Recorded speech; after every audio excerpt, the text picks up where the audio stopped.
Now, Kilmarnock have smashed their club transfer record with a double signing today. The Rugby Park club has paid £500,000 for the Manchester United reserve pairing of striker McKee and defender Neil Whitworth, and that deal breaks the club's previous record of £170,000 for Clydebank midfielder John Henry.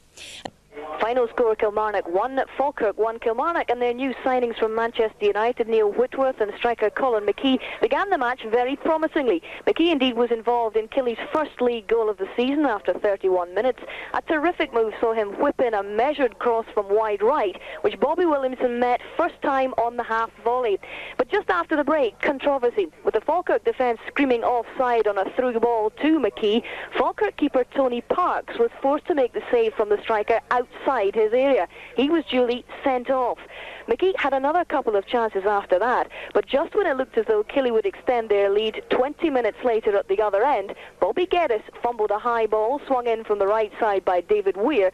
It bounced straight into the pass of Richard Cadet, and the striker guided it into the net from 4 yards.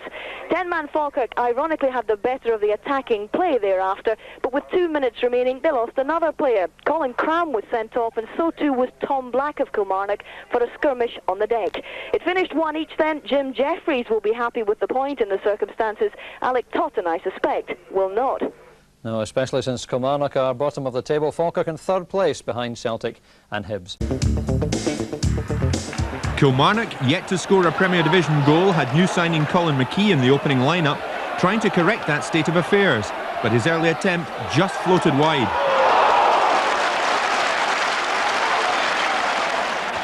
McKee tried again for the breakthrough 10 minutes later.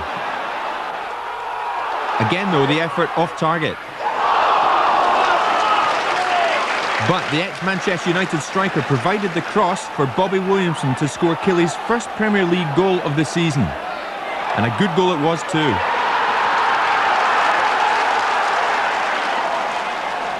Killie's other buy from Manchester United, Neil Whitworth, saved the day soon after with a timely tackle on Eddie May. So, 1-0 Killie at the break. 3 minutes after the interval, Falkirk seemed to be on their way out. While they looked for offside, and it didn't appear to be, McKee ran through only to be halted by Tony Parks. The Falkirk goalkeeper paid the penalty. A red card for him, and the visitors now down to 10 men.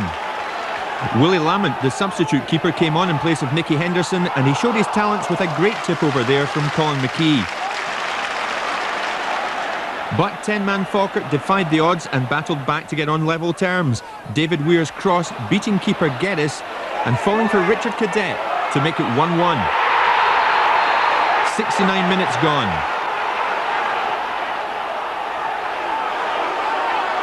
In the closing moments of the game, Tom Black and Colin Cram clashed.